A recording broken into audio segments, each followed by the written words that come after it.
Boa tarde.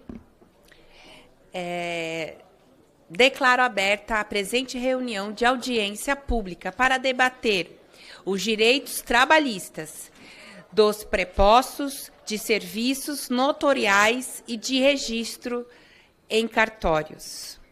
Esta audiência está sendo realizada em virtude da aprovação do requerimento número 20 de 2024 de minha autoria.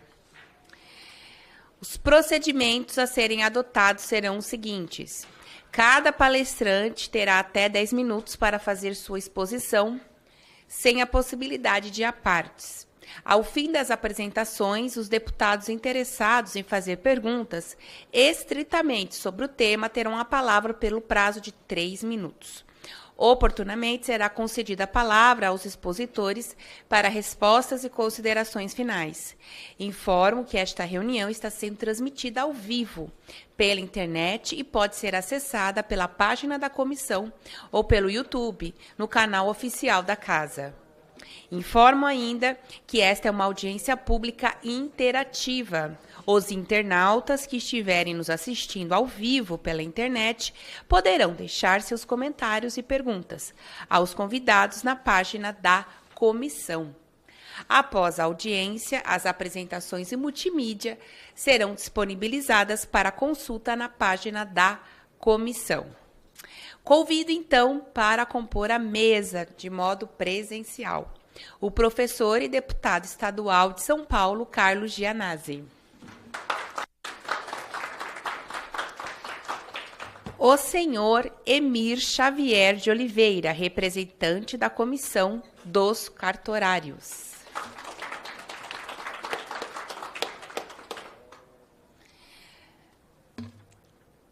E o senhor José Ricardo Braz, representante do Movimento em Defesa dos Trabalhadores Cartorários. Também participarão desta audiência de forma remota no ambiente virtual o senhor desembargador Francisco Eduardo Loureiro, corregedor do Tribunal de Justiça de São Paulo, o qual já cumprimento. A senhora Aline Bessa de Menezes, auditora fiscal do trabalho, representando o Ministério de Trabalho e Emprego, no qual já cumprimento também, e o senhor João de Castro Teixeira Neto, representante do Movimento em Defesa dos Trabalhadores Cartorários do Rio Grande do Sul, então, qual já cumprimento também.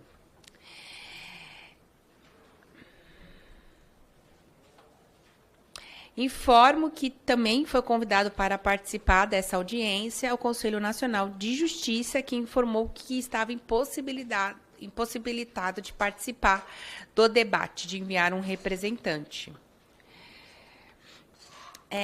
Quero agradecer já de antemão o esforço dessa audiência pública, de todo mundo que está nos acompanhando aqui, presencialmente, também virtualmente. Agradeço muito a participação de todos os palestrantes, todos os debatedores. E hoje a gente vai tratar aqui de um assunto que precisa ser muito divulgado na nossa sociedade. Ele tem que ter visibilidade. É uma situação que requer muito cuidado, que requer proteção, porque hoje o que a gente vê, há um vazio legislativo com relação à proteção desses trabalhadores. Veja, o serviço de cartório no nosso país, ele tem uma história muito peculiar, e com muita luta, os tabeliões eles passaram a ser admitidos através de concurso. Desde que a gente nasce, todos os atos civis da nossa vida, da vida de qualquer cidadão, ela passa pelos cartórios. Então, eles exercem uma função pública, uma relevância pública extremamente importante. E seus trabalhadores se encontram hoje numa situação muito difícil. Por quê? Porque, vejam, quando um tabelião deixa um cartório, por falecimento, aposentadoria ou por morte, aqueles trabalhadores que ali estão, eles podem ser mandados embora. O novo tabelião não tem a obrigação de permanecer com aqueles trabalhadores que estão ali há 30 anos realizando esse serviço de relevância social. E, além disso, veja, esses trabalhadores não conseguem, muitas vezes, nem sequer dar baixa na sua carteira de trabalho, não conseguem acessar os seus direitos mínimos trabalhistas, como fundo de garantia. Por quê? Porque ele entra na disputa da massa falida da pessoa do tabelião. Então, isso, e a gente sabe como esses processos são morosos, e isso se torna uma batalha, uma luta inglória de um trabalhador que está ali só querendo o mínimo e aquilo que é o básico, que é o fundamental, que está garantido na nossa Constituição. O direito ao trabalho é um direito constitucional. E as conquistas e o respeito, a dignidade do trabalhador, eles estão conexos ao direito ao trabalho. Então, o tema da nossa audiência pública é trazer esse debate aqui para o Congresso Nacional, enfrentar essa lacuna legislativa. Meu mandato apresentou um projeto de lei que foi construído junto com os movimentos de defesa dos direitos dos trabalhadores cartorários, para que essa situação seja resolvida. E nós já iniciamos o diálogo com um conjunto de deputados desta casa e também com alguns ministérios aqui da Esplanada, para que eles se envolvam de forma prioritária nessa situação.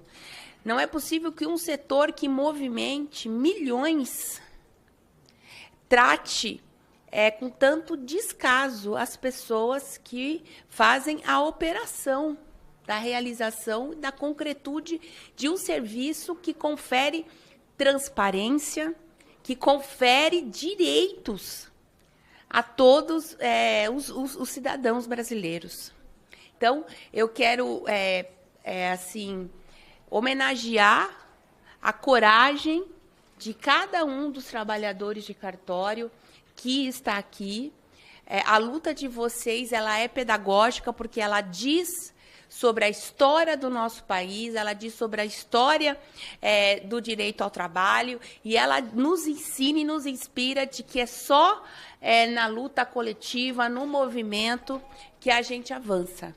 Então, quero agradecer muito o esforço que vocês fizeram, vindo até aqui, estando aqui, para a gente fazer esse dia que é mais um passo importante, e que vocês podem ter certeza que a gente vai seguir nessa luta até que haja uma solução justa para a vida de tantas famílias que esses trabalhadores, que cada um desses trabalhadores representam. Então, saudar muito essa audiência, e a gente vai agora começar as exposições dos nossos palestrantes. Tá bom? Então, eu quero chamar aqui, eu vou começar primeiro com o presencial, depois eu chamo já logo em seguida o senhor desembargador. Tá bom? Então, por favor, eu passo a palavra para o nosso primeiro palestrante, o senhor José Ricardo Braz. Boa tarde. Clica aí, ó. Boa tarde. Primeiro, agradecer e cumprimentar a professora Luciane Cavalcante, deputado Carlos Gianazzi,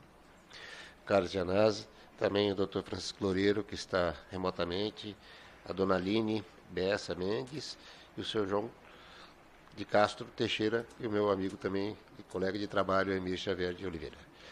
Bom, o que traz aqui, e esse projeto ele vem tentar sanar uma coisa que parece, até é tão inusitada que não parece ser verdade.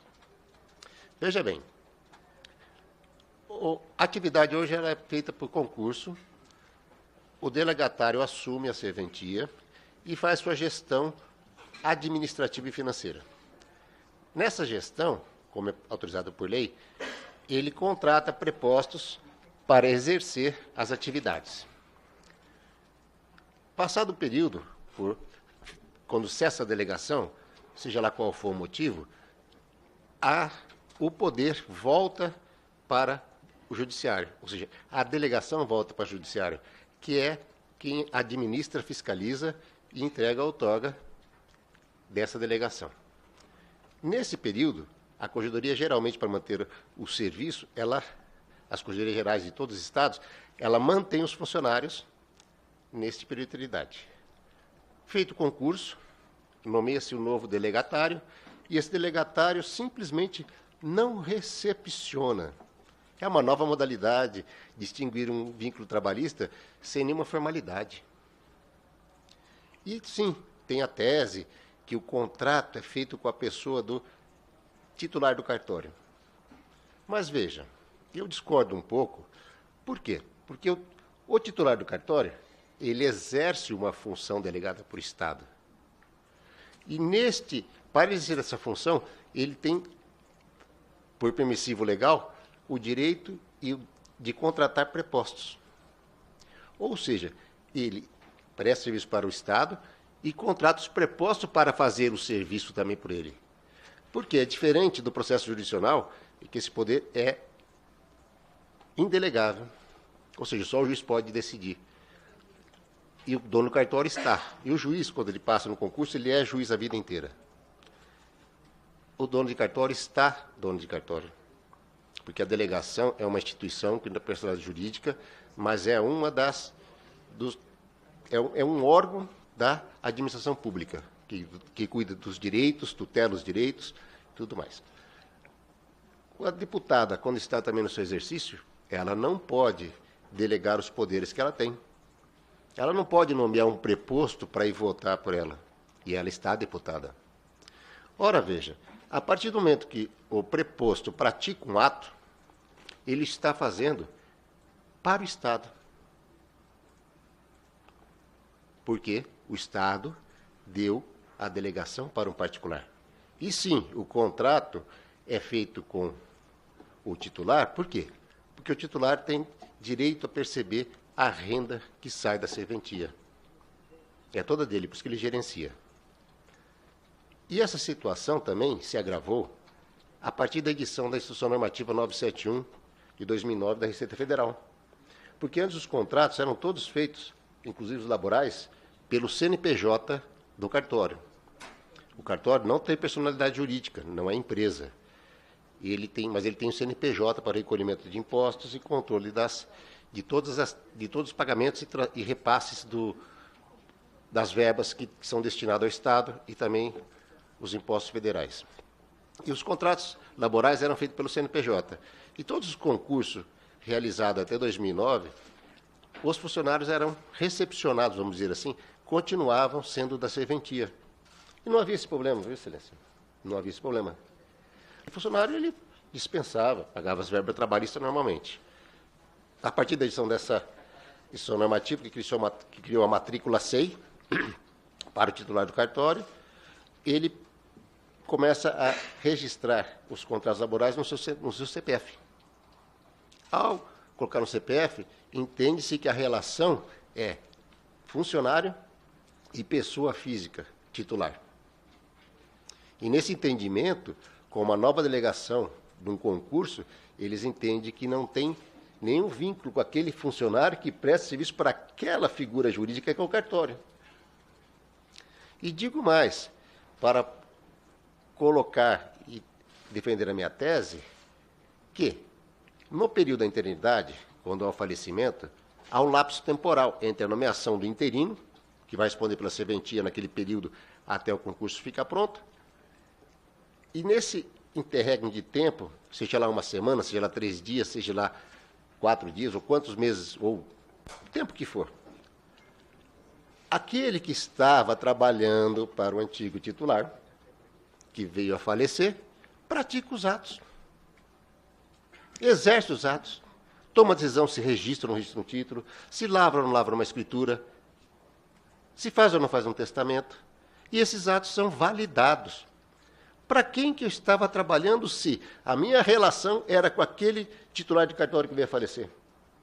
E eu estava no dia seguinte, lá na serventia, exercendo o mesmo papel. Ora, será que eu não estaria prestando serviço para o Estado? Sem ter, inclusive, alguém ainda designado para responder pela serventia? Resta claro que sim. Porque os atos praticados, por mim, ou por quem quer que seja, nesse período de transição, são validados. E aí tinha esse problema que bem colocou a deputada professora Luciene, a extinção do contrato de trabalho sem nenhuma anotação na carteira. E, através do deputado Carlos Gianazzi, nós conseguimos 2 audiências na Corregedoria. Fomos muito bem recebidos pelo doutor Francisco Loureiro e pela toda a equipe técnica dele, que são juízes auxiliares da Corregedoria, que eu sei que fizeram um trabalho árduo, sério, e começou a resolver esse problema. A quem nós, e eu particularmente, agradeço imensamente toda a atenção e todo o esforço que eles fizeram, porque não tinha uma normatização nesse sentido, e eles buscaram fazer isso, e essa parte do registro da carteira, eles conseguiram falar, nós vamos dar uma baixa numa carteira, em que pese eles não estarem demitindo o funcionário, para que ele possa tentar pelo menos resgatar, por exemplo, o fundo de garantia. Então, foi a atenção dele, o cuidado que ele teve, se sensibilizou com a causa, só que ele tem uma limitação normativa. Razão pela qual eu creio que essa causa sensibilizou a deputada Luciene, e aí ela entrou com esse projeto de lei. E esse projeto de lei visa tratar justamente essa lacuna. E me desculpe a expressão, o absurdo de você ter uma cessação de um contrato de trabalho sem estar formalizado, sem haver uma dispensa, e simplesmente, da noite para o dia, uma outra pessoa chega para você e fala, você não é reconhecido aqui, você não entra. A chave está comigo. Ora, veja, passei um período, como eu coloquei para vocês aqui, até a nomeação do interino, praticando atos para o Estado. Na interinidade, continuei praticando ato para o Estado. O antigo titular, lá naquela época, quando ele estava vivo, antes dele morrer, praticava ato para o Estado, para a sociedade. E aí, entra um novo titular e simplesmente eu não existo. E o pior, não se trata só de manter trabalho, não. As verbas decisórias, sequer, nada, absolutamente nada. Se o interino não tiver pago nem os dias trabalhados, eu também não teria direito a isso. Mas nesse sentido, nesse aspecto da interinidade, a Corregedoria de São Paulo, digo, dentro da sua limitação normativa, ela andou bem. E nós temos só que agradecer essa atenção e esse cuidado que tiveram com a gente nesse sentido. Então, o que acontece? Seria possível vocês imaginarem, amanhã, vou colocar aqui para vocês entenderem, uma empresa, o sócio vende a empresa para o outro, no dia seguinte, o dono da empresa me fala, não reconheço nenhum.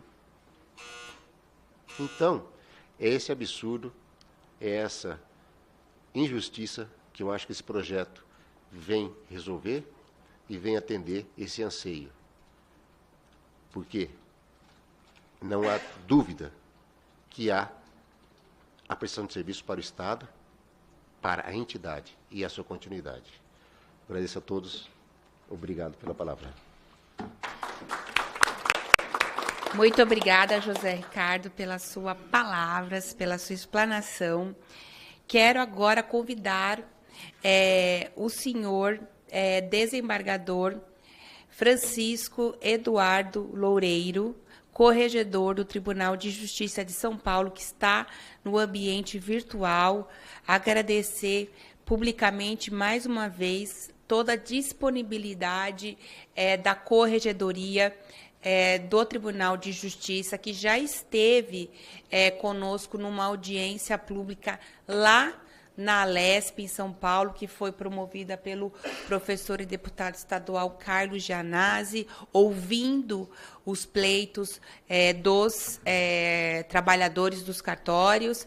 Depois nós fizemos mais uma audiência, uma reunião com o senhor corregedor, que colocou todos os juízes auxiliares da corregedoria para ouvir novamente os movimentos, e que assim a gente tem construído diálogos que são importantes para que a gente possa trazer luz e trazer força para essa pauta tão fundamental, que precisa ganhar espaço em todos os lugares de discussão e que tratam da vida das pessoas. Então, agradecer muito a disponibilidade também de poder participar dessa nossa audiência aqui na Câmara Federal. Então, com a palavra, o senhor corregedor do Tribunal de Justiça do Estado de São Paulo.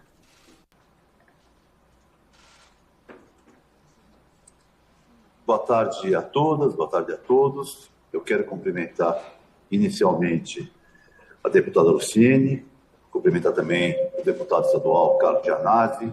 Nós já estivemos antes aqui na corregedoria, em reuniões de trabalho, cumprimentar os demais integrantes da mesa, os colegas que participam também de forma virtual, de forma à distância, telepresencial. E eu quero dizer o seguinte, a questão realmente é complexa. Nós temos, na questão dos cartórios extrajudiciais, um regime jurídico próprio. E esse regime jurídico tem base lá na Constituição Federal, lá no artigo 236, e basicamente o que ele diz é o seguinte: o serviço é público, mas é exercido por delegação por pessoas físicas particulares. São delegatários, são concursados, que mediante uma delegação exercem o serviço público, mas em caráter particular. Essa delegação, isso é bom a gente deixar bem claro, ela se dá em favor de uma pessoa física, é um concursado que toma posse, passa no concurso e assume a delegação em nome da pessoa natural, da pessoa física. O cartório, ao contrário do que possa parecer, ele não é uma pessoa jurídica. Ele pode ter CNPJ, como tem, mas vários entes no direito comum têm CNPJ, mas não são pessoas jurídicas. Por exemplo, o condomínio de edifício que nós moramos, o prédio que nós moramos, tem CNPJ, mas não é pessoa jurídica.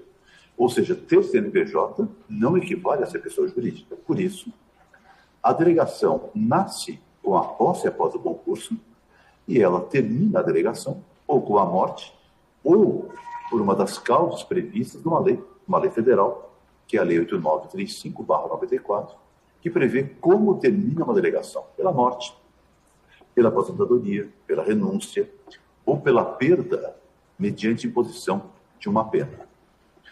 Quando termina uma delegação, nós designamos um oficial interino, que não é concursado, e esse oficial interino responderá provisoriamente pelo cartório em novo concurso. Aqui em São Paulo, os concursos são feitos anualmente, eles demoram cerca de 1 ano e pouco para terminarem, e são feitos rigorosamente. Cada vez que fica vago o cartório, nós reunimos, eles têm um limite de renda. Qual é o limite de renda? O limite é o teto do Supremo Tribunal Federal. O excedente da renda vai para o Estado. A pergunta que se faz é: como fica a situação dos prepostos ou dos empregados quando se extingue a delegação e quando começa outra delegação? Pelo sistema, que não é da lei, é da Constituição, a delegação termina, se extingue pelas causas previstas na lei. Nesse momento, como ele é feito com uma pessoa física, a princípio, os contratos feitos por essa pessoa física estão encerrados, inclusive os contratos de trabalho. Isso significa o seguinte: o interino que vai assumir o cartório, ele pode manter ou não a equipe de prepostos anteriores. O novo sábio que vai assumir a delegação com base na Constituição pode manter ou não os empregados anteriores. Ele pode demiti-los? A resposta é sem dúvida nenhuma. O grande problema é quem paga os encargos trabalhistas relativos ao período já trabalhado.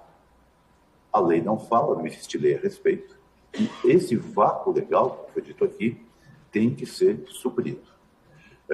O entendimento de São Paulo, e nós normatizamos isso numa norma administrativa da Corregedoria, por falta de lei, não há lei federal, foi da seguinte forma: o oficial titular responde por todos os encargos até o momento da extinção da delegação.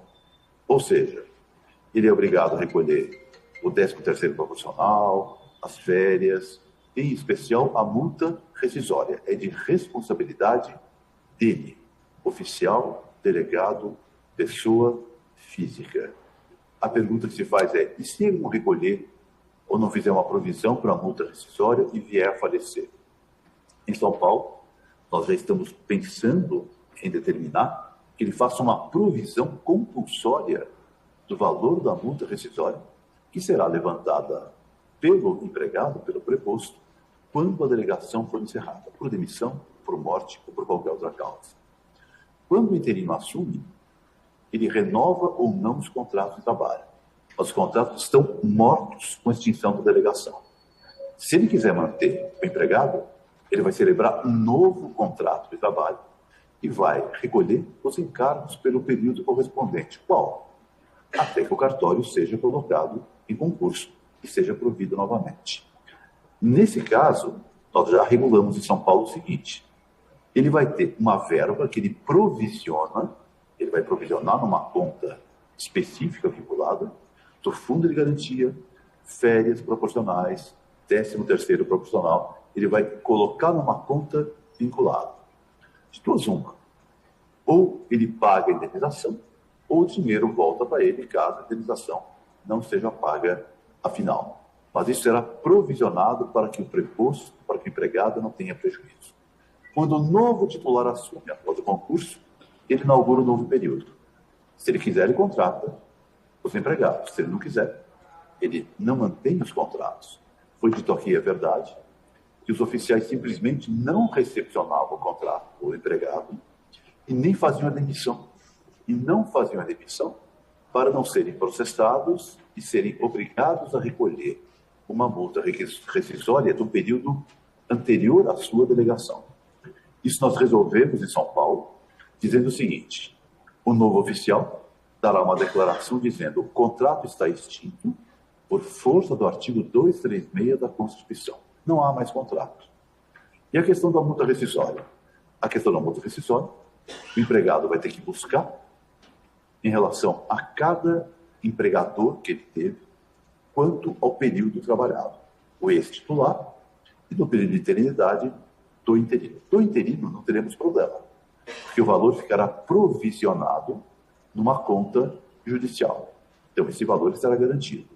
Do ex-titular, que é a questão mais grave, que é o problema mais grave, porque muitas vezes a relação de emprego demora 10, 20, 30 anos, a ideia é também fazermos um fundo e compelirmos os oficiais a fazerem depósitos desses valores. A pergunta que se faz é possível criar uma sucessão tipicamente empresarial? A meu ver, a resposta é não. E não porque a delegação se faz para a pessoa física, ela é personalíssima. É como se fosse uma concessão de uma estrada. É um serviço que é público, mas que é feito para em particular, em colaboração com a administração. Eu não vejo como equiparar isso a uma situação de sucessão de pessoas jurídicas de atividade empresarial. Mas isso não quer dizer que o empregado vai ficar desprotegido.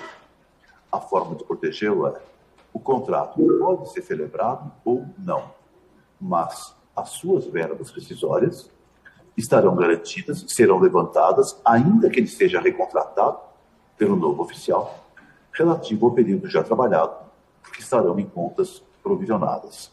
Esse me parece o modelo ideal de regulação jurídica para esse tipo de situação. De um lado, protege o empregado preposto.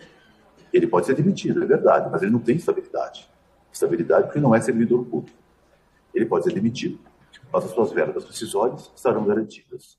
E protege também aquele concursado de evitar assumir um cartório com um passivo trabalhista que inviabilize a sua atuação. Vamos imaginar um cartório de renda baixa, um cartório de registro civil no interior de um estado do país, não de São Paulo, de outros estados, que a renda seja baixa, mas que ele tenha 3 empregados com 30 anos de atividade. O passivo trabalhista será de tal monta que vai inviabilizar que ele assuma a serventia. E nós precisamos do serviço público dos registros e do notariado, porque eu lembro que o serviço é público, exercido apenas por um particular. Me parece que a virtude está no meio termo, que é garantir as indenizações trabalhistas, mas não garantir a estabilidade, porque não há sucessão empresarial na delegação de serviços extrajudiciais. Eu, mais uma vez, cumprimento todos e todas, e é essa a minha exposição, é o que eu tenho a dizer. Muito obrigado.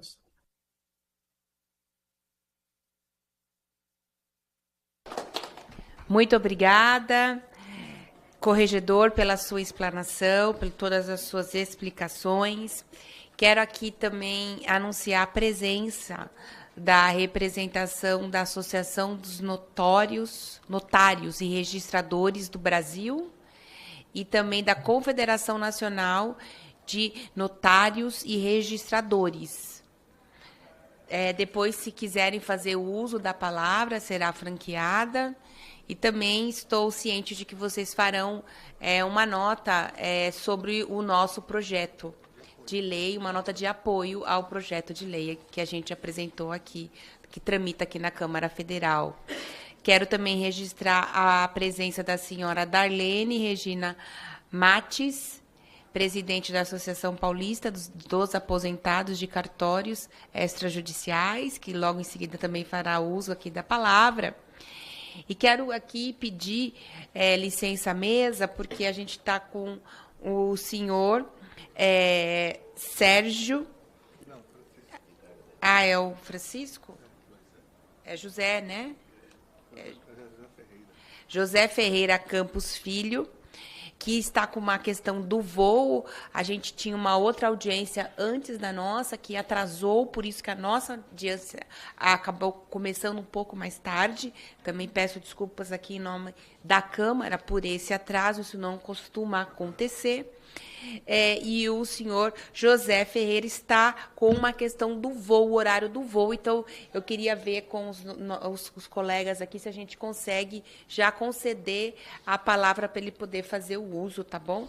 Então, por gentileza, senhor José Ferreira Campos Filho, do Sindicato dos Escreventes e Auxiliares Notariais e Registrais do Estado de São Paulo.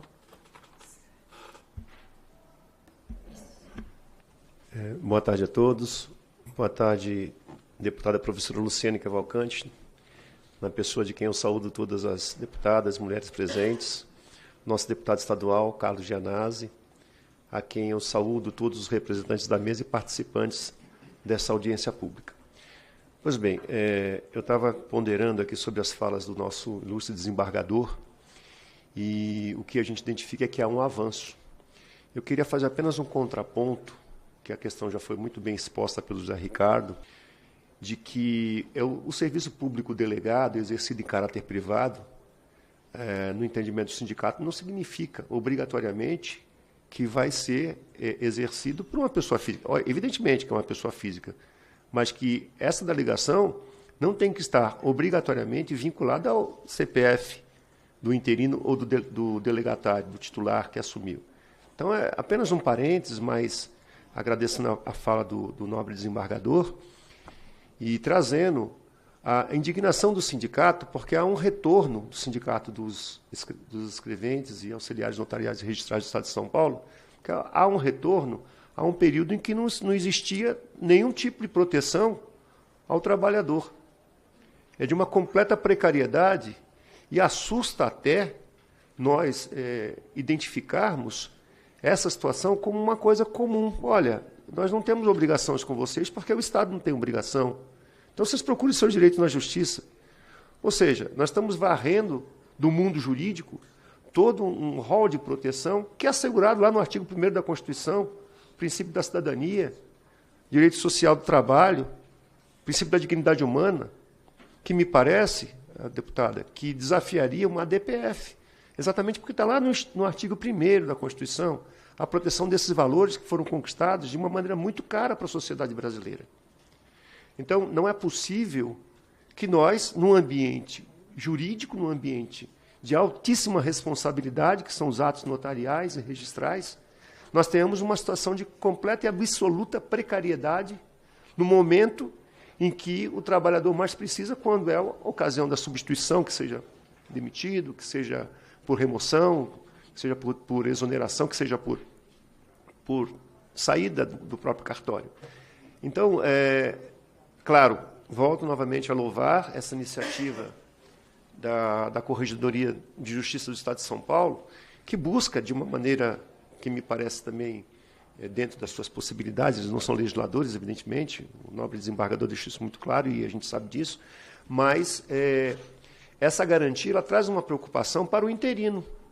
O interino ele fica lá durante um período e ele sai dali com uma responsabilidade imensa. Se, por um lado, isso acontece, também, por outro lado, ele demitindo todos os outros funcionários, aqueles que não forem recepcionados, vamos chamar assim, né, nesse período de interinidade, vão ficar sem poder contar com seus direitos trabalhistas, que são assegurados na CLT e tem natureza constitucional. Queira-se ou não, está lá no artigo 1º. Reconheça-se ou não essa situação, está lá no artigo 1º, princípio da dignidade humana, princípio do direito social do trabalho. Então, o sindicato ele se coloca numa posição de apoio claro ao projeto de lei 1030 da professora Luciane Cavalcante, assim como também o projeto de lei 477 do deputado Janás de São Paulo, não é esse deputado? 477, projeto de lei que busca dar um lustre jurídico adequado ao tempo que nós estamos vivendo, adequado à necessária proteção do trabalhador numa situação de instabilidade, que ele não causa. A estabilidade quem causa foi o evento de natureza, morreu o titular. Estabilidade que causa um ato do Poder Judiciário, que é a substituição, que é o remanejamento, que é a assunção por concurso. Então, é preciso deixar claro que esses movimentos iniciais de apresentação do projeto de lei, aqui, da regulação no Estado de São Paulo, que aqui regule para todo o Brasil, uma lei federal que a gente consiga, na medida da possibilidade do sindicato e das outras entidades também estar colaborando, mas que consiga criar um colchão de proteção aos direitos desses trabalhadores. Muito obrigado, agradeço, deputado. Agradeço, deputada.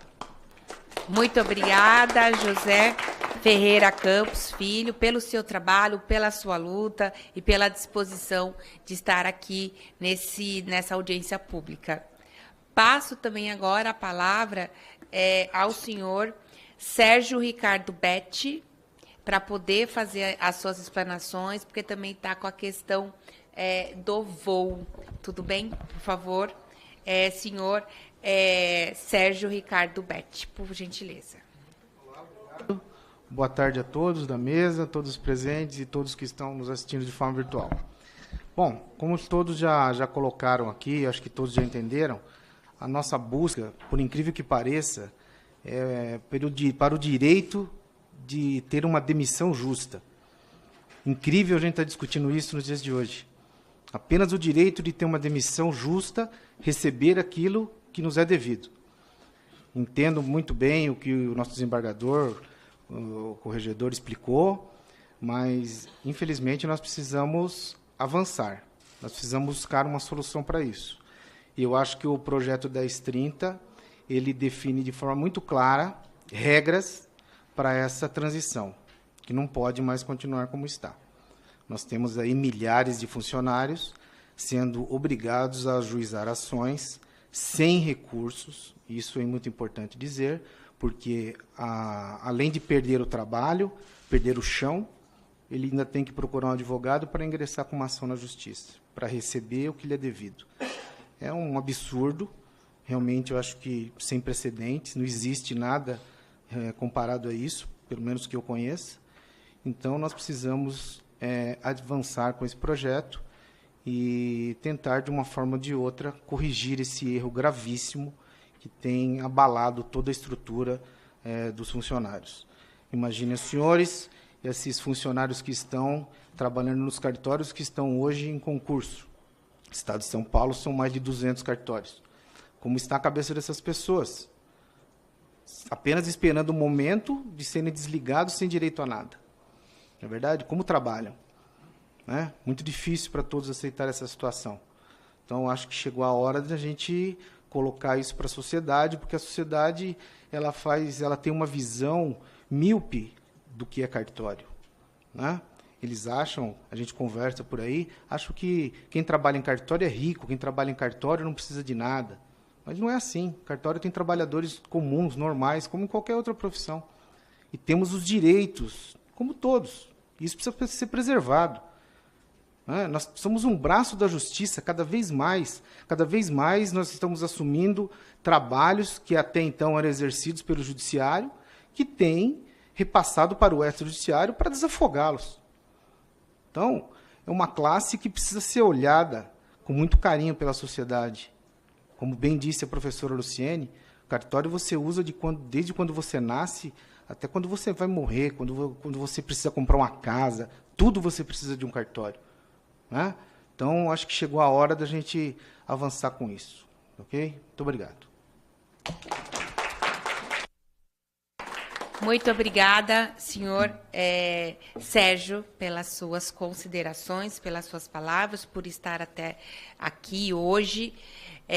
Realmente o nosso PL 1030, que foi construído junto com o movimento, ele visa propor uma solução justa de salvaguardar os direitos trabalhistas e previdenciários daqueles que fazem o direito do cartório, os direitos que os cartórios, a função pública que o cartório exerce, chegar ao conjunto da população. Estamos trabalhando aqui na Comissão de Administração e Serviços Públicos para que ele tramite com a celeridade que ele precisa. Agora eu quero chamar para fazer as suas considerações o professor e deputado estadual Carlos Gianazzi.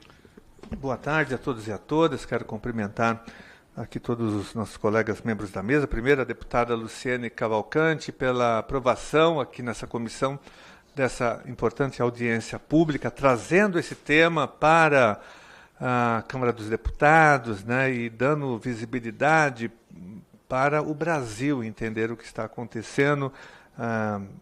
Também cumprimentar o Emir, o Ricardo, né, e parabenizar vocês, viu, Ricardo e Sérgio, vocês que começaram esse movimento, nos procurando na Assembleia Legislativa. Daí nós fomos construindo um grupo um pouco maior, realizamos uma audiência pública importante na Assembleia Legislativa, tivemos uma reunião importante também no Tribunal de Justiça, junto ao desembargador Francisco Eduardo Loureiro, que apresentou, né, um provimento dentro das limitações da legislação, das normas estabelecidas, e agora, como resultado dessa movimentação que vocês inauguraram na Assembleia Legislativa, nós estamos aqui na Câmara dos Deputados, procurando alterar a legislação.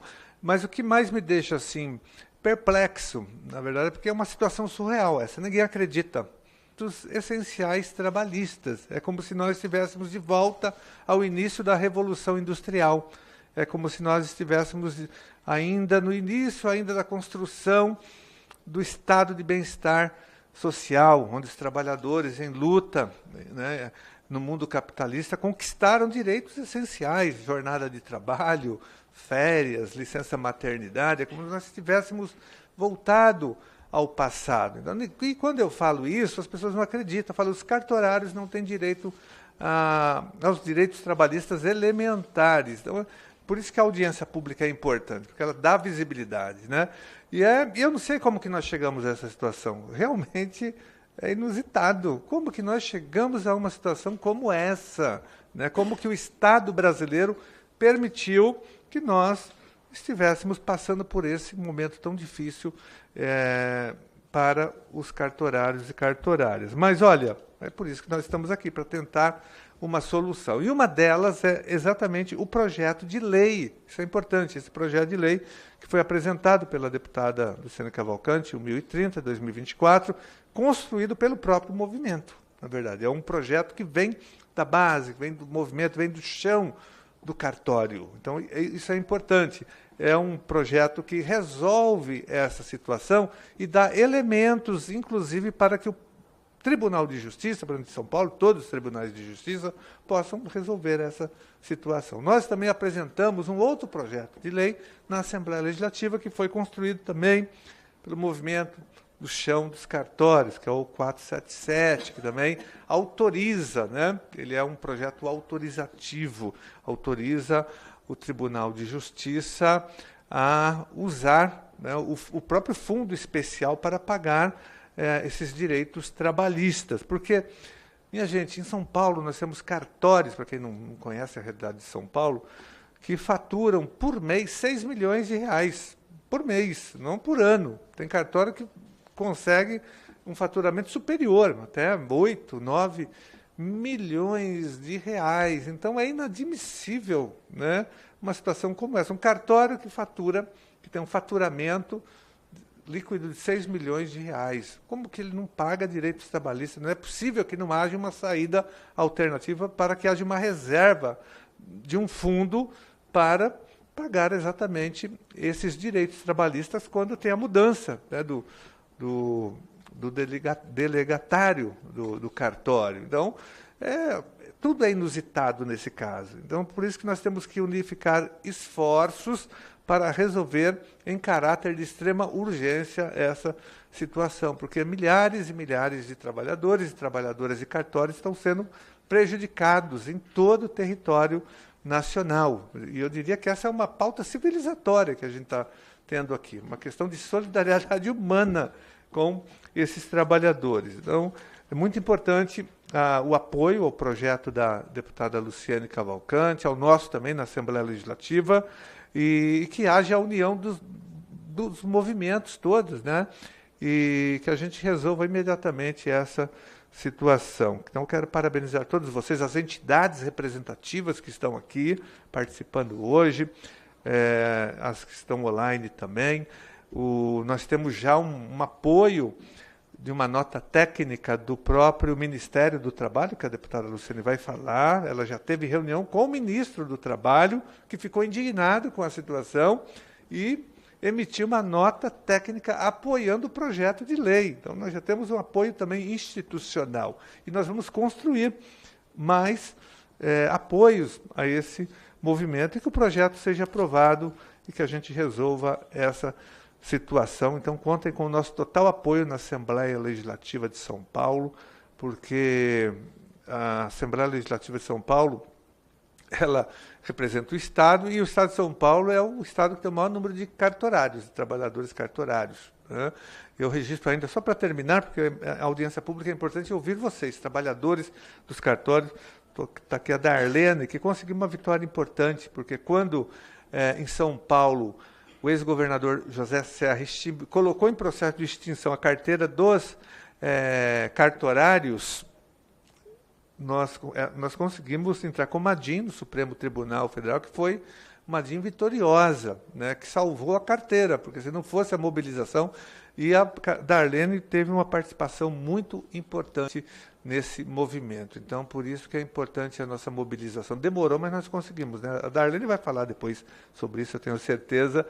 Foi um movimento vitorioso e também em relação à carteira previdenciária do IPESP. Então, nós já temos um histórico de luta em defesa dos cartorários e dos advogados que eram contribuintes da carteira do IPESP. Então, contem com o nosso total apoio. Parabéns, deputada Luciane Cavalcante, pela luta aqui na Câmara dos Deputados para aprovar esse projeto.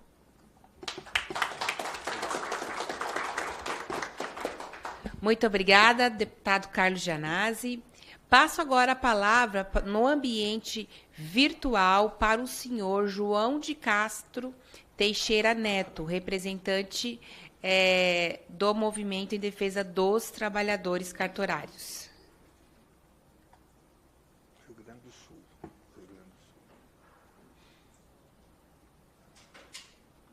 Ele não está ouvindo?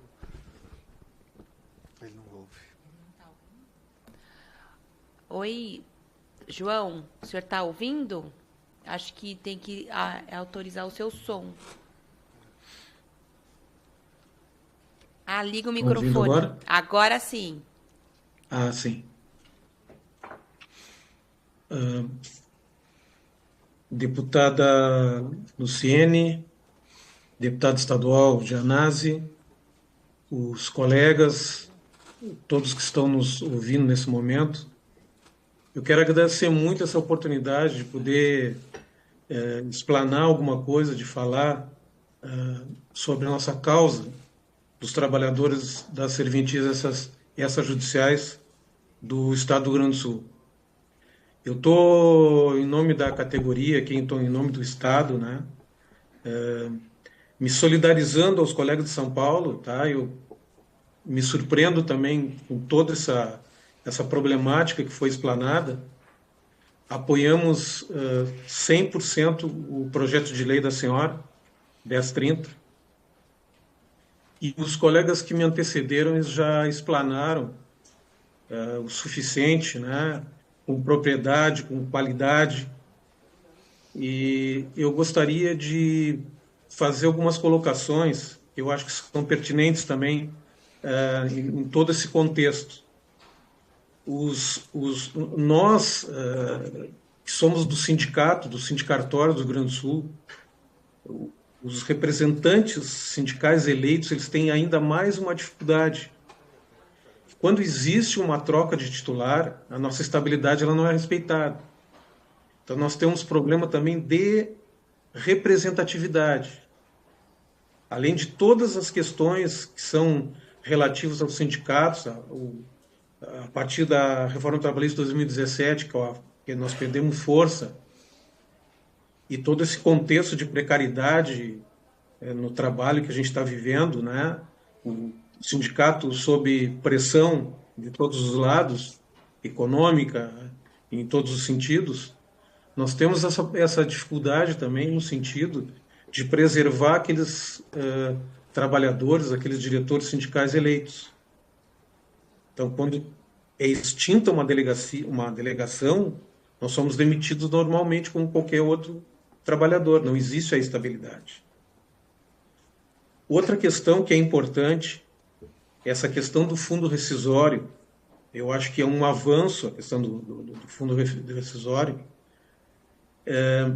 mas o que eu entendo, assim, particularmente, que os tribunais de justiça, eles precisam ser mais, assim, presentes nessa questão.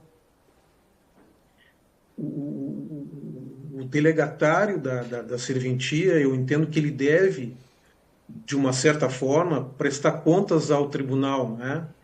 E quando existe a decisão da troca do titular, o tribunal ele tem que verificar, ele tem que estar junto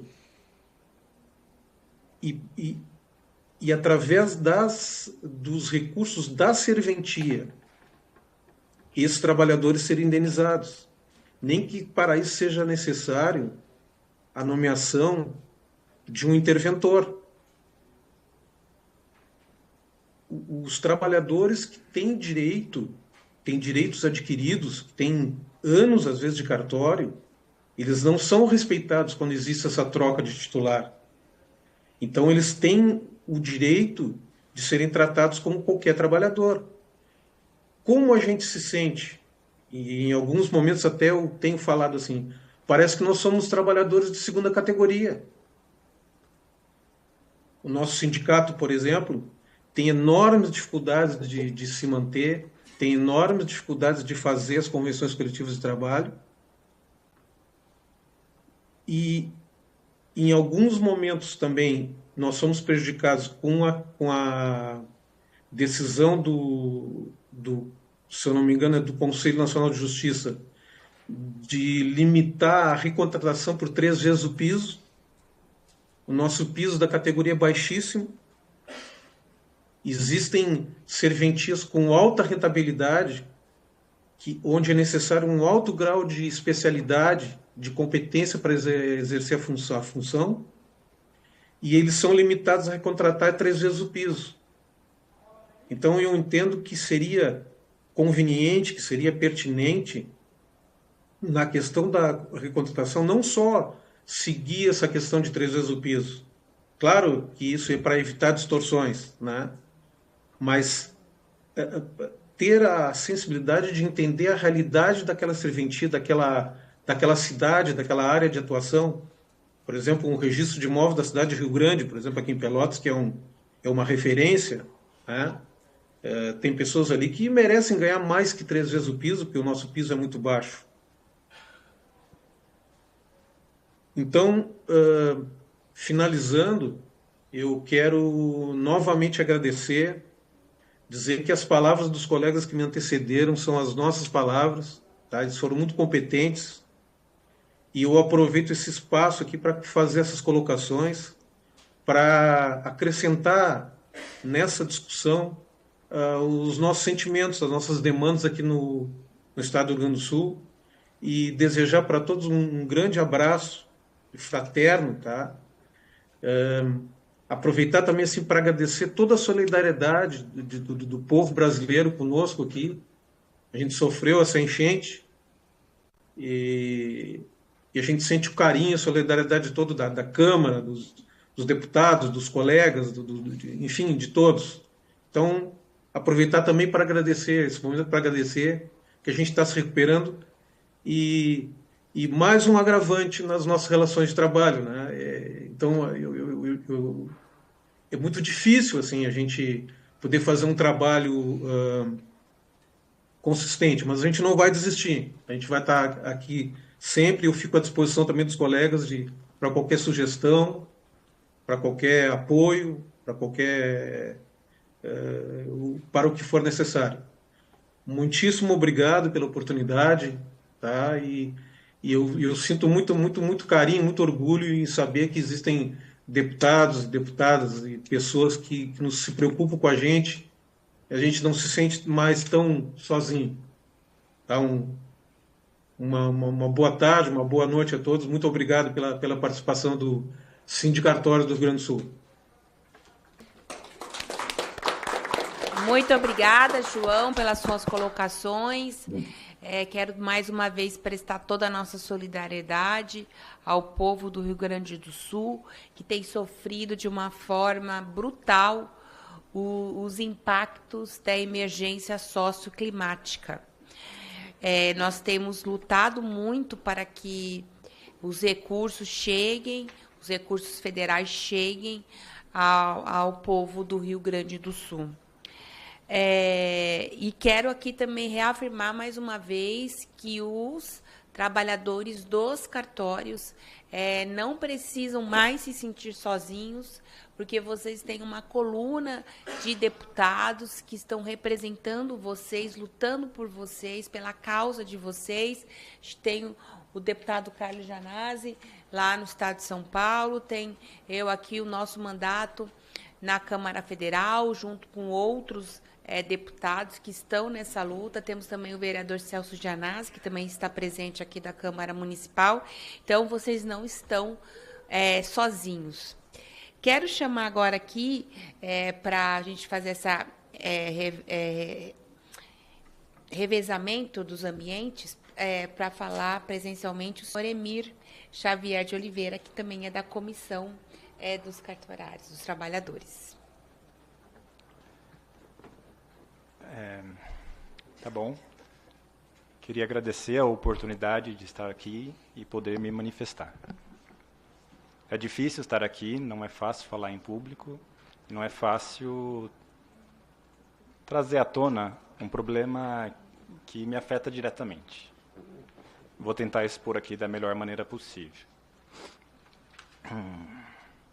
Bom, fazendo só um resuminho aí de tudo que já foi dito, entende-se então que as delegações extrajudiciais, os cartórios extrajudiciais, são criados pelo Estado.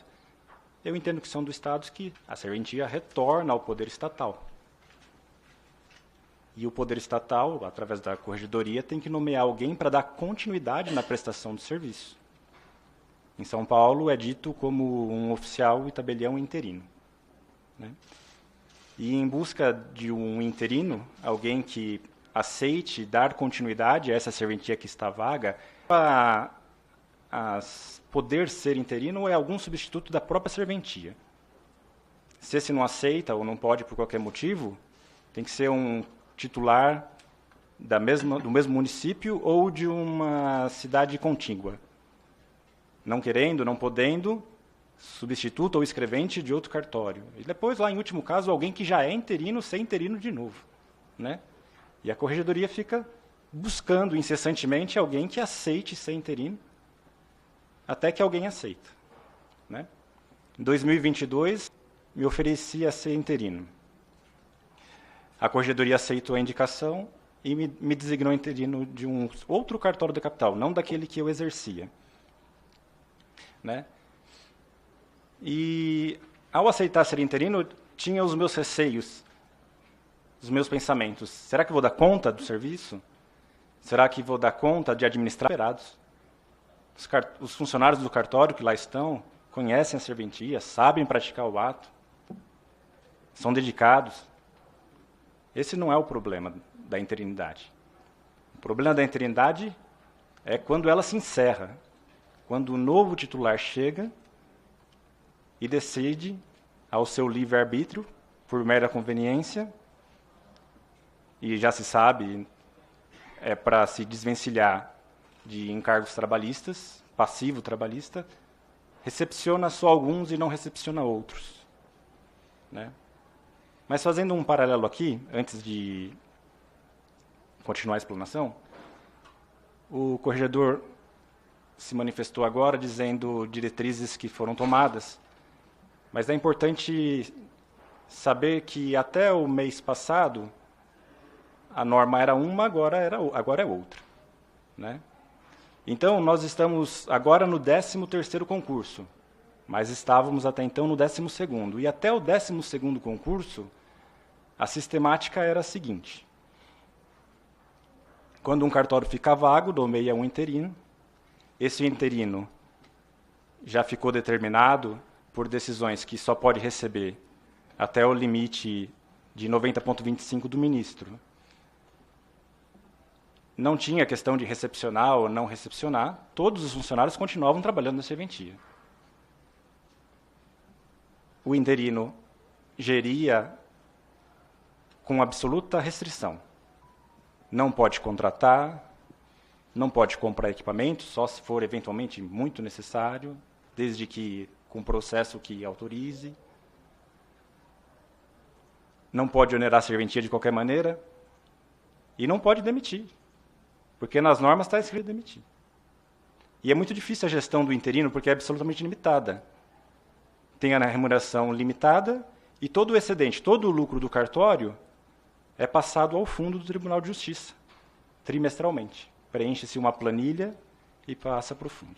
Essa era a sistemática até então, que agora mudou. Estão dizendo que os interinos poderão fazer a rescisão dos contratos, poderão não, deverão fazer a rescisão dos contratos, recontratar novamente. Né? E o trabalhador que tinha um problema no final da interinidade, que é o que se vinha buscando solucionar, agora está com um problema no início da interinidade, quando o cartório fica vago.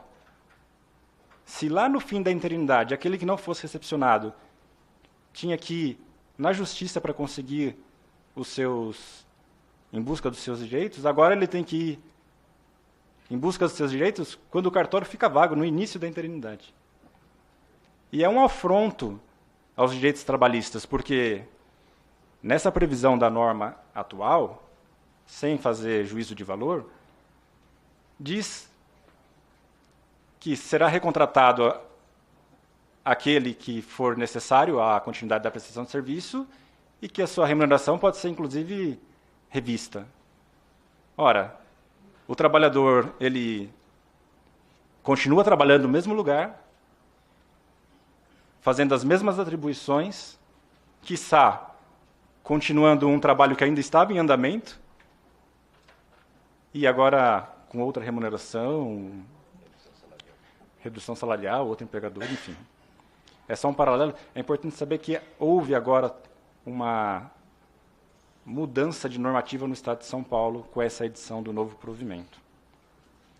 Mas voltando então ao meu caso, aceitei ser interino, com aqueles receios, então, que na verdade nem eram receios. O 12º concurso termina, chega a nova titular e não recepciona 18 funcionários, que corresponde a aproximadamente 35, não chega a 40, mas 30 e tantos % da serventia, não recepcionados. Os funcionários, o que eu faço? O que eu faço? E agora? Vai falar com a titular. Eu falei, eu não tenho nada a ver com vocês, nunca contratei vocês, nunca trabalharam para mim. A minha delegação é originária, é daqui para frente. Delegação originária, artigo 236 não fala nada disso, 8935 não fala, delegação originária. Fala que a delegação será exercida em caráter privado por concurso público. Enfim, provavelmente, esse é um termo doutrinário que eu encontrei no edital do concurso. Está lá, delegação originária consta no edital do concurso. E é ali que se valem, imagino eu, para dizer que não tem responsabilidade em relação aos funcionários que lá já estavam trabalhando. E o interino, eu como interino durante a gestão, faço o pedido para a corregedoria. Corregedoria, preciso fazer um provisionamento. Pode ser que funcionários não sejam recepcionados. E a corregedoria recebe trimestralmente todo o excedente do cartório. O excedente do cartório é o lucro. Todo o lucro do cartório é repassado ao Fundo Especial de Despesas do TJ. A corregedoria me responde que não tem previsão legal para autorizar fazer provisionamento para pagar eventual verba rescisória. Então, daqueles 18 que não haviam sido recepcionados, 3 foram chamados de volta, logo na sequência. Por quê? Porque percebeu que a serventia praticamente parou.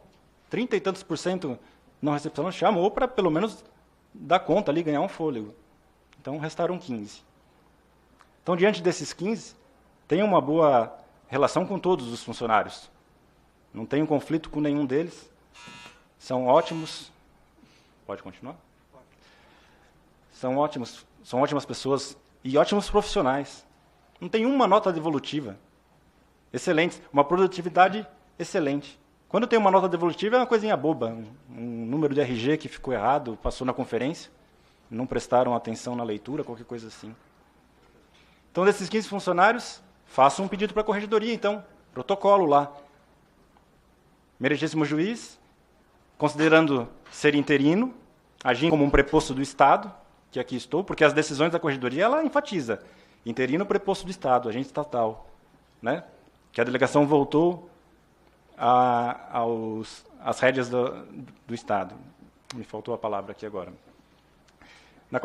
Venho pedir que seja levantado valores do fundo para fazer a rescisão desses contratos. Porque a unidade em questão ficou vaga durante 4 anos. 4 anos e 4 meses, se eu não me engano. Período em que todo o excedente, todo o lucro do cartório foi depositado em favor do Fundo Especial de Despesas do TJ. Né? Então, apura-se receita, despesa, tem o valor líquido, do valor líquido sai a remuneração do interino, que foi lá para trabalhar. Deixei a minha serventia, onde trabalhava, para ir trabalhar em Pirituba. E recebia uma remuneração, assim como todos os funcionários receberam sua remuneração. E todo o restante, todo o lucro repassado ao fundo. Então eu peço para resgatar o fundo para pagar os funcionários que não foram recepcionados. E a corregedoria fala, não há precedente, não há previsão legal. E todo esse valor depositado ao fundo seria suficiente para pagar todas as rescisões e sobraria uma boa porcentagem lá para o fundo. Agora, já tenho 14 ações trabalhistas, onde respondo, tenho que explicar na Justiça do Trabalho que trata-se de uma unidade vaga, que está vaga há 4 anos, que o oficial interino é um preposto do Estado, que recebe uma remuneração, que repassa todo o lucro do cartório ao Tribunal de Justiça, diríamos então Estado, e que não tem responsabilidade. Só que isso, para mim, eu tenho despesa com advogado, despesa emocional. E se houver condenações? Preciso recorrer. Para recorrer para o TRT, 12 mil e alguma coisa de preparo recursal. Se eventualmente precisar recorrer para o TST, 25 mil de preparo recursal. Para cada ação. Né? Então, veja, o que se busca com a PL é regulamentar essa situação. Diferente do que acontece nas normas, que quer estabelecer marco temporal, né?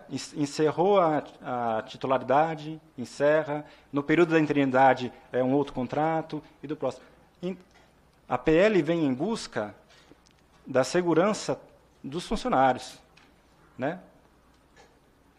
Preservando a continuidade da prestação de serviço. Olha, os novos oficiais assumem os funcionários, depois ele vai dando a cara dele. Dispensa um que não deu certo ali. O funcionário trabalhando produz. Ouso a dizer que dos 15 que não foram recepcionados, de outubro até agora, se estivessem trabalhando, teriam produzido praticamente o valor de todas as rescisões que não foram pagas. Eu falei na outra audiência, repito aqui, os 15 funcionários não recepcionados, 1.500.000 de verba rescisória. Agora, o novo titular vai arcar com esse valor? Precisaria arcar? Não, ele ia recepcionar os funcionários iam continuar trabalhando. Agora, 1.500.000, que o interino tem que se defender para dizer que é preposto do Estado e que não é responsável por isso. Voltando aqui ao raciocínio. Então, o titular fala que não é responsável porque a delegação dele é originária. O Tribunal de Justiça fala que não pode levantar valores do fundo porque não há norma que prevê, não tem precedentes que prevê. E como é que fica o funcionário?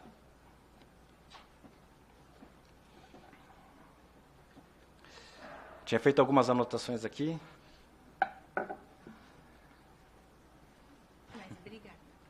Eu posso só concluir? Pode.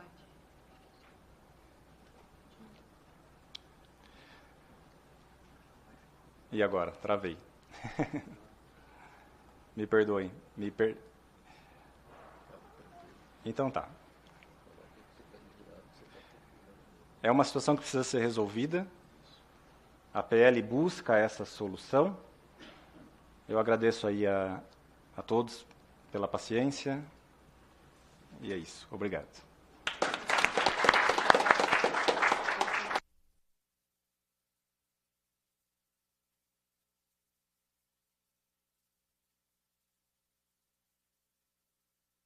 Muito obrigada, Emir, pelas suas colocações.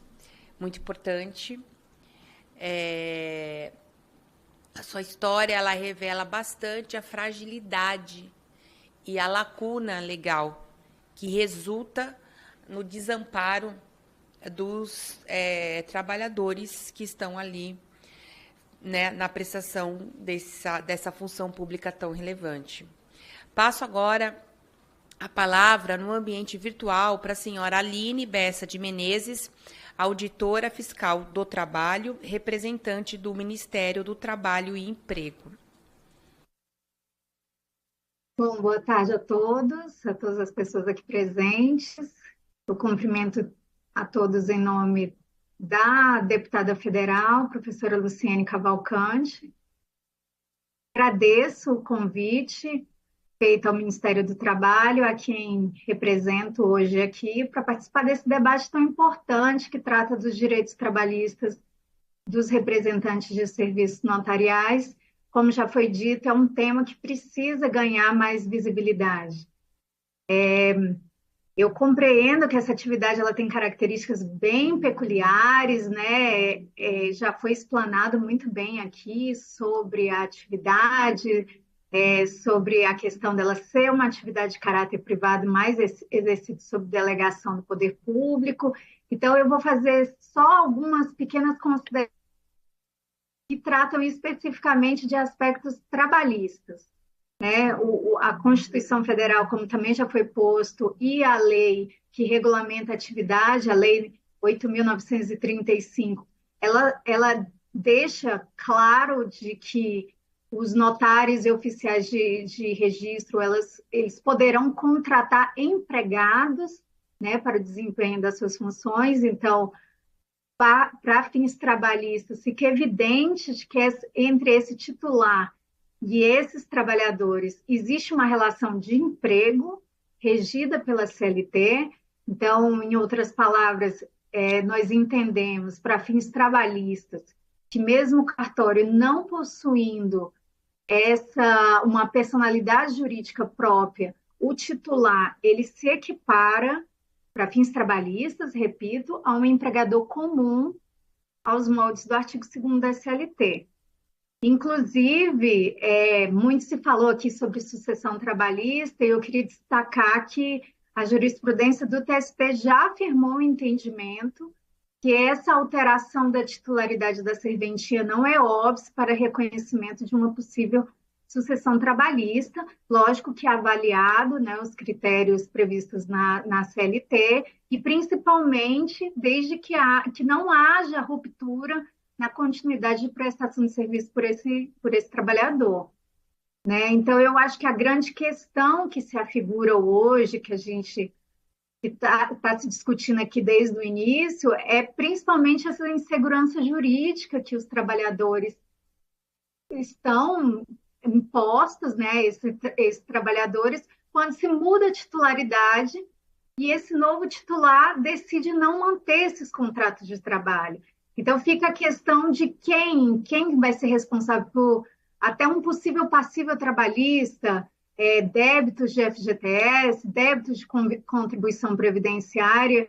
E eu achei muito interessante o senhor Sérgio, que me antecedeu, que falou que esse PL aqui trata de direito à demissão justa. E eu acho que é esse o ponto, né? Nós estamos tratando de uma insegurança jurídica que também atinge o titular, o novo titular, mas principalmente os trabalhadores, né? E aí, trabalhador, eu falo daquela pessoa que vive do trabalho, que aquele salário, aquela remuneração é o seu meio de sobrevivência. E frise-se aqui que a gente está falando de crédito de natureza alimentar, né? Muito importante. Então, considerando esse cenário, que já foi muito bem exposto aqui pelos representantes dos trabalhadores, eu entendo que essa proposta legislativa ela é necessária e ela é urgente. Considero ainda que ela é meritória por duas razões especiais que eu gostaria de ponderar aqui. A primeira delas é isso que já foi dito, né, que é necessário que se haja uma definição. Eu considero louvável a iniciativa que foi explanada aqui do Tribunal de Justiça de São Paulo, mas eu entendo necessário que seja legislado, que se determine de um modo mais uniforme para todo o Brasil, sobre como que fica o direito desses trabalhadores, e trazer essa definição clara de quem é a responsabilidade por encargos trabalhistas, previdenciários, inclusive vencidos, todo o passivo trabalhista. E o segundo ponto que eu quero colocar aqui é que eu achei muito importante, muito louvável, que o PL traga o preceito de quando houver alteração da titularidade, que vai manter empregados que são experientes, que já estão capacitados, que conhecem a atividade. Isso é bom para o trabalhador, porque aqui já se falou isso também, que quando há um concurso para novo titular, o trabalhador já vai exercer sua atividade já temeroso. E aí? E agora, trabalhadores, né, privilegiar essa continuidade, a manutenção desse vínculo trabalhista, é bom para a prestação de serviço como um todo, né, que tende a ter mais qualidade, mais eficiência, e isso é bom até para o usuário do serviço. Para além disso, eu quero destacar que essa proposta, né, preconizando a manutenção desse vínculo empregatício, emprego. E hoje, no princípio da proteção, se falou do princípio da dignidade humana, do valor social do trabalho, mas a gente precisa lembrar que a Constituição Federal, no seu artigo 7º, né, e frisando que o artigo 7º ele é a base de todos os direitos trabalhistas, é de onde emanam todos os direitos trabalhistas. O artigo 7º ele fala, né, que são direitos dos trabalhadores urbanos e rurais, além de outros que visem a melhoria da sua condição social, e já no primeiro inciso ele coloca relação de emprego protegida contra dispensa arbitrária ou sem justa causa, nos termos da lei complementar. Então, essa lei complementar, infelizmente, ela ainda não existe, né? Mas, apesar de remeter essa questão à lei complementar, a Constituição ela traz esse preceito, ela traz esse princípio, ela consagra esse princípio, considerando a importância de se manter um vínculo de emprego, de se manter uma relação de emprego longa, durável, perene, mais estável, né? Com a permanência do vínculo, o trabalhador ele se sente mais integrado à dinâmica empresarial, à estrutura, a empresa também, o empregador, ele se inclina a investir na educação, na capacitação, na profissionalização desse trabalhador, né? E principalmente, temos que entender, eu gostei muito da fala do deputado, que essa pauta é uma pauta civilizatória, e eu concordo com isso, porque quando você fala em manutenção de emprego, você garante, né, para fazer frente das relações econômicas dele com a comunidade. E aqui eu ressalto mais um último ponto que me chamou a atenção dos colegas que me antecederam, que é a questão de direito coletivo, né? Os trabalhadores que são vinculados a longo prazo, eles tendem a se sentir mais pertencentes à categoria profissional, favorecendo seu engajamento. Já me encaminhando para o fim, eu queria ponderar que nós vivemos um mundo, o trabalho vive um processo de relações cada vez mais precárias, né? De se vivencia cada vez mais a rotatividade no trabalho, né? Os direitos trabalhistas eles estão cada vez mais sendo alijados. Então, eu considero louvável um projeto de lei que preconiza resguardar esse direito desses empregados numa atividade tão importante como essa atividade notarial e que preconiza também essa continuidade da relação de emprego.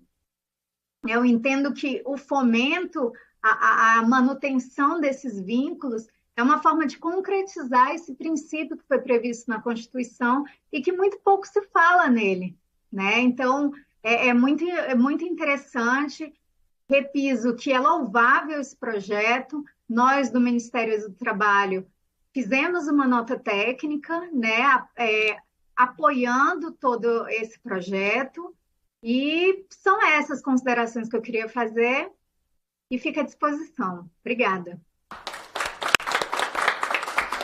Muito obrigada, senhora Aline, representando o Ministério do Trabalho.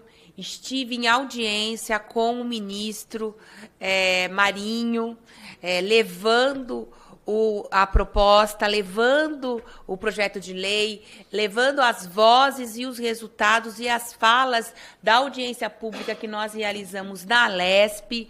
O ministro Marinho imediatamente convocou toda a sua equipe técnica para receber a documentação, colocou o Ministério à disposição de uma forma célere, porque ele entendeu a dramaticidade da situação de todos os trabalhadores, fez a análise técnica e jurídica do projeto de lei e nós já temos esse parecer.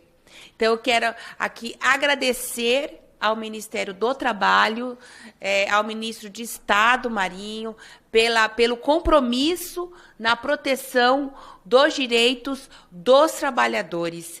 Agradecer pelo apoio, porque vai ser muito importante para a gente conseguir tramitar aqui no Congresso Nacional essa luta em defesa das pessoas que estão no chão dos cartórios realizando essa função pública tão importante. Então, Eu estou muito feliz e muito agradecida que a gente tenha um Ministério do Trabalho agora que, de fato, defenda os trabalhadores, todos os trabalhadores. Então, um Ministério que é de portas abertas e que está sempre em parceria aqui com as nossas lutas.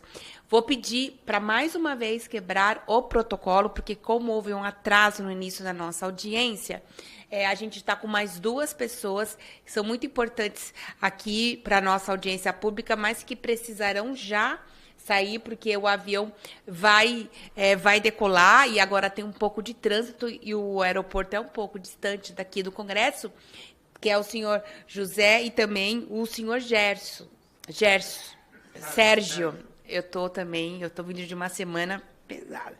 Sérgio. Então, mas eu queria pedir para a gente poder tirar uma foto oficial antes de vocês irem embora e depois a gente segue, porque a gente tem mais pessoas para poder contribuir com a nossa audiência. Pode ser? Porque daí a gente se despede de vocês dois. Por favor, Marlene, Celso, quem mais quiser vir sair na foto. Aí depois, Sérgio Brito. É nome até de artista. Aí depois a gente continua. A senhora permite isso? Lógico, por gentileza. Bom, vou aproveitar também a oportunidade para colocar aqui que o doutor Loureiro colocou muito bem que cartório não tem personalidade jurídica, ou seja, não é uma empresa, mas guarda muita similitude, muita semelhança ao condomínio edilício, onde todos moram. Também tem um CNPJ e não tem personalidade jurídica.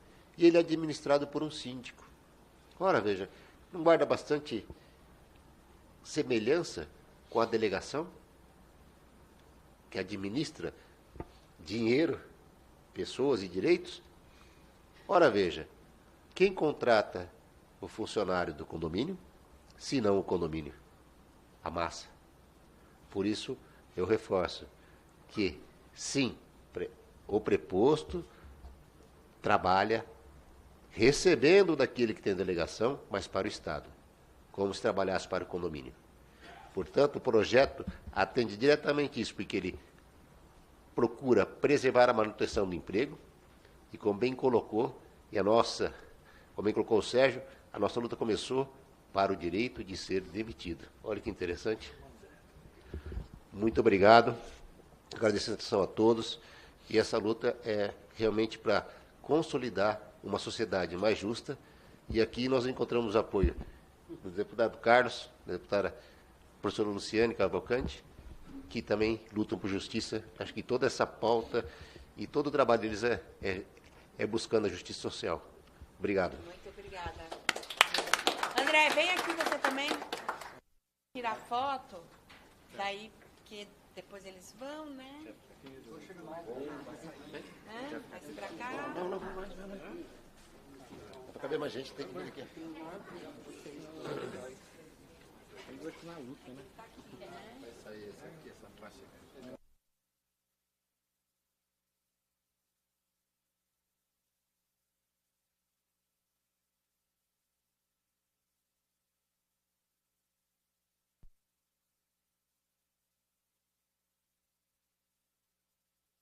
Pode ir lá? Pode.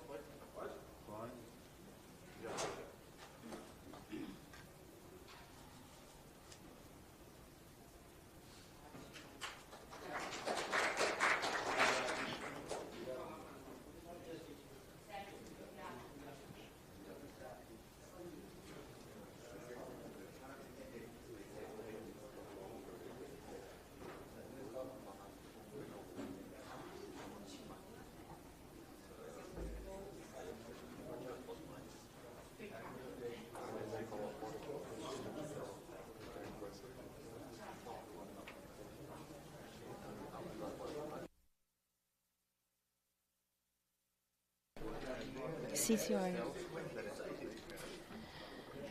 Vamos dar agora prosseguimento aqui à nossa audiência pública. Chamo agora a senhora Darlene Regina Mates, que é presidente da Associação Paulista dos Aposentados de Cartórios Extrajudiciais. Boa noite a todos. Primeiro eu quero agradecer ao deputado Gianazzi, pelas palavras. Ele está sempre me arrastando para tudo quanto é canto, desde que a gente começou nessa luta louca por direitos, né? Agradecer à deputada Luciene Cavalcante, né? Que, olha, ela veio fazer o quê? Isso é um sonho meu, porque eu passei por todas as fases de um cartório que criou-se 2 tipos de profissional de cartório, mas este não é o momento de eu dizer sobre isso. O que acontece? Funcionário de cartório nunca teve direitos trabalhistas. Quando começou a parte que nós tivemos que fazer a opção em manter na outra carteira que existia e se tornar seletista, o tabelião, naquela época, tinha CNPJ, tinha personalidade jurídica. Isso só mudou depois de muito tempo. Se eu não me engano, no ano de 2010, mais ou menos, acho que você pode confirmar para mim. Então, o que aconteceu? Já naquela época, eu já avisei para todo mundo, falei, se o tabelião se torna o seu empregador, nós nos tornamos um empregado doméstico do tabelião, né? E a maioria dos tabeliães, vocês não sabem, mas a maioria dos tabeliães ainda tem uma idade, eles conseguiram eliminar na justiça de trabalhar até depois dos 75 anos, então eles não têm mais a aposentadoria compulsória, eles ficam até morrer. E o que isso cria? Né? 2 categorias, né? E mais a insegurança ainda, porque o tabelião, para eles se sentirem tranquilos, tem que ficar pedindo a Deus que o tabelião também não morra, né? Porque se vier um novo tabelião, eles sabem que não serão recepcionados. Antes era somente conosco. Nós é que não éramos recepcionados porque, devido ao tipo da carteira, a forma como nós éramos considerados estatutários, é uma coisa mais complexa. Aí começou o quê? A não se recepcionar os seletistas. Mesmo com seus direitos trabalhistas, eles tendo que buscar, quando falece o tabelião, os direitos na justiça, brigando com o espólio. Eu, como presidente da Associação dos Aposentados, eu já me deparei com muitas histórias, né? Lógico que com tudo, porque ela também representa os que estão na ativa, ela também serve aos que estão na ativa, não é só os aposentados e pensionistas. Então, eu já me deparei com todo quanto é tipo de história, de entrar com um processo, não é só entrar com um processo trabalhista e não levar. Por quê? Porque, às vezes, aquela serventia, aquele tabelião não tem nada no seu nome. É o famoso ganhar e também não levar. E os projetos de lei, o 1030, ele vem fazer o quê? Corrigir esse absurdo. Isso é o que mais acontece no Estado de São Paulo, deputada Luciene, deputado Janazzi. Dos cartórios, né, quando a pessoa vai ficando com uma certa idade, ele começa a desvirtuar os seus bens. E dentro dos seus bens somos nós, seus funcionários. É um absurdo isso, né? Nós nos tornamos bens do tabelião. E já haviam me pedido, o que você pode fazer para nos ajudar? Eu estou aqui para dar o apoio necessário a esse movimento que começou com esses nossos amigos, esses nossos colegas, o Zé Ricardo e o Sérgio, né? Apesar de não serem seletistas, e eu convido a todos que venham participar também e dar o seu apoio a todas as associações de todos os estados de São Paulo, de todos os outros estados do Brasil, porque é isso que faz com que um projeto de lei vá para frente. E esse projeto de lei, ele não vai só beneficiar um estado, são todos. Então, eu chamo a todos os presidentes de associações, seja sindicato, que se unam a nós, a deputada Luciene, ao deputado Janazzi, lá em São Paulo, para a gente buscar esse direito. Porque Hoje são eles, amanhã, quem será?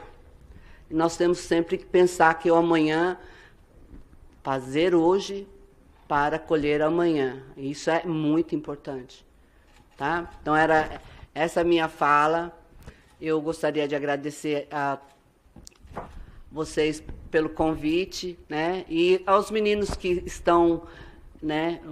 Tanto o Ricardo quanto o Sérgio, que estão lutando junto ao deputado lá em São Paulo para tentar mudar essa realidade hoje, né? Que um funcionário de cartório deixe de ser, né, uma propriedade do tabelião. Então, é só isso. Obrigada. Muito obrigada, Darlene, pela sua presença, pela sua participação, pela sua luta tão importante, que hoje um dos direitos mais atacados também é o direito previdenciário.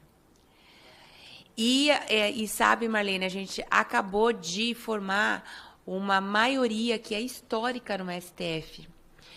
A gente passou por várias reformas da Previdência, desde 1988, quando a gente tem a Constituição Cidadã, e a pior, a mais draconiana, foi a de 2019, do governo do inelegível, que agora está indiciado pelo crime de roubo das joias, que também é iniciativa do meu mandato, foi a partir da representação do meu mandato no TCU, que se abriu esse inquérito desse escândalo das joias da República que foram roubadas por essa quadrilha que estava instalada aqui no Planalto. E nessa reforma da Previdência de 2019, a gente tem ali o confisco dos aposentados e pensionistas. E agora, recentemente, há 15 dias atrás, o STF formou maioria. Isso numa luta histórica dos trabalhadores de retomada de direitos previdenciários. E agora, hoje, nós acabamos de ter uma audiência no gabinete do ministro Gilmar Mendes, só falta o voto dele, e ele pediu vistas, e nós fomos lá para dialogar, porque nós já estamos sabendo também que muitos prefeitos e governadores que são contra o povo também estão indo no STF pedindo para os ministros alterarem seus votos. Então, é muito importante a luta. E a senhora mantém a sua luta, a sua militância em defesa dos direitos dos aposentados, dos cartórios. Então, isso nos inspira e nos ensina. Então, muito obrigada e parabéns, viu, Darlene? Agora, passo a palavra para o senhor Celso Gianazzi, que é vereador do município da cidade de São Paulo, que tem feito uma luta muito importante na defesa dos serviços públicos, dos direitos dos servidores. Ele aprovou uma moção de apoio à luta dos trabalhadores dos cartórios, e é muito importante esse movimento dentro das câmaras de todas as cidades e municípios do nosso país para fortalecer essa demanda, para dar publicidade, para dar visibilidade, para ganhar o debate popular, esse desamparo que hoje aflige todos os trabalhadores que estão lá no chão dos cartórios. Então, parabenizar, vereador, a luta que o senhor tem feito e por o senhor estar também nessa luta através da maior Câmara, da maior cidade do continente latino-americano, levando as vozes e as lutas e as pautas dos trabalhadores dos cartórios extrajudiciais. Então, muito nos honra a sua presença aqui hoje nessa audiência. Boa noite, já começamos aí a noite. Boa noite a todas e todos que estão aqui de forma presencial, as pessoas que estão de forma online. Cumprimentar aqui a professora deputada Luciene Cavalcante por essa iniciativa de trazer esse debate aqui na Comissão de Administração e Serviço Público da Câmara Federal. Também cumprimentar o professor deputado Carlos Gianazzi, que tem feito esse debate na Assembleia Legislativa do Estado de São Paulo, inclusive com audiência pública convocada, com a participação de todo esse movimento, cumprimentar os demais membros da mesa, doutor Emir, doutor José Ricardo, que acabou de sair, doutor Sérgio, que falou, e as demais pessoas que colocaram pontos importantes aqui. Nós ouvimos também o desembargador do Tribunal de Justiça de São Paulo, da corregedor do Tribunal de Justiça. Eu estou acompanhando essa luta, nós nos solidarizamos com essa luta dos trabalhadores aqui dos cartórios extrajudiciais. Estive na audiência pública convocada pelo deputado Janazzi na Assembleia Legislativa, na reunião na Corregedoria do Tribunal de Justiça, e o relato de José Ricardo, doutor Emir, eles fizeram aqui, eles explanaram muito bem e mostraram um problema que não é fácil de entender. Muitas pessoas não entendem o que está acontecendo. Então, a audiência pública, ela tem um papel. Qual é o papel? É de jogar luz nesse problema, que não é, como eu disse, não é fácil de se entender, mas a explicação do doutor Emir, do doutor José Ricardo, principalmente ali, mostram claramente o problema que nós estamos vivendo. O vazio legislativo, essa lacuna legislativa que existe no nosso ordenamento jurídico aqui, faz com que o trabalhador seja o maior prejudicado nessa relação. O serviço público tem a descontinuidade do serviço público, mas tem a penalização do trabalhador. E o trabalhador no nosso Estado democrático de direito, ele é o hipossuficiente da relação. Nessa verdade, o doutor Emir colocou, o lucro, né, a sobra, o lucro dos cartórios extrajudiciais está indo para o Estado, quando, na verdade, deveria compor aí a verba para a indenização dos trabalhadores, né, dos direitos trabalhistas dos nossos trabalhadores. Então, os trabalhadores dos cartórios extrajudiciais são os grandes prejudicados dessa relação. E não dá para aceitar que assim ou seja. Então, o projeto de lei, o PL 1030 de 2024, da professora deputada Luciene Cavalcante, ele tem um mérito muito especial, porque a gente está fazendo o debate aqui na Câmara Federal, é muito importante, e é muito importante que isso reverbere para todo o Brasil, nas assembleias legislativas, nas câmaras municipais, para que a gente fortaleça essa luta. O desembargador, corregedor de São Paulo, falou que foi dado um passo adiante, e é verdade, deram um pequeno passo, mas não resolveu o problema. Vai resolver o problema com a mudança legislativa, né, em nível nacional. E isso que faz o que acontecer. Então, isso é importante, essa audiência pública, parabenizar a professora deputada federal Luciene Cavalcante e mostrar o quanto é importante alguém que conhece o serviço prestado à população, a defesa dos trabalhadores, está representando os nossos trabalhadores aqui na Câmara Federal. Então, eu venho aqui em nome da Câmara Federal também, nós, como a deputada Luciene colocou, nós aprovamos apresentei uma moção de apoio da Câmara Municipal de São Paulo ao PL 1030 de 2024, e a gente vai se solidarizar, inclusive, também mais adiante, marcando uma audiência pública na Câmara Municipal de São Paulo para jogar mais luz a esse problema, para que a gente tenha o apoio ao projeto, que ele tramite o mais rapidamente e que os trabalhadores sejam contemplados nessa relação que é desigual, né, do Estado e o trabalhador. Ele, na verdade, é o hipossuficiente dessa relação e precisa de um amparo da legislação. Então, parabéns a todos, parabéns ao movimento, parabéns à deputada federal Luciene Cavalcante, parabéns também ao deputado Carlos Janazzi, que também, na Assembleia Legislativa, tem um PL 477, que também dialoga nesse sentido, né, na defesa dos trabalhadores dos cartórios extrajudiciais. Então, parabéns a todos por essa luta. Palavra para a sua saudação, o doutor André, que está apoiando esse movimento.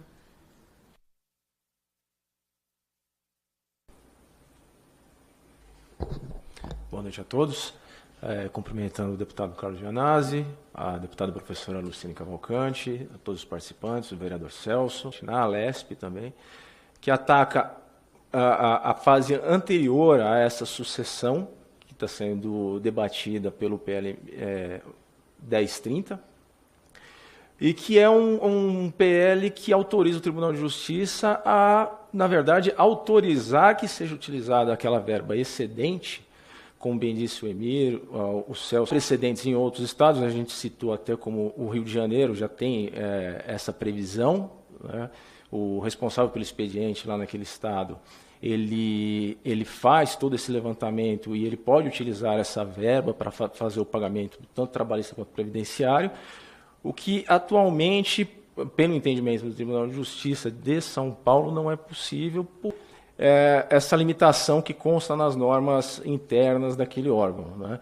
Então, são projetos complementares, um tentando resolver o problema assim que inicia a interinidade, e o PL 1030, já em âmbito nacional, caracterizando muito bem a sucessão trabalhista, né?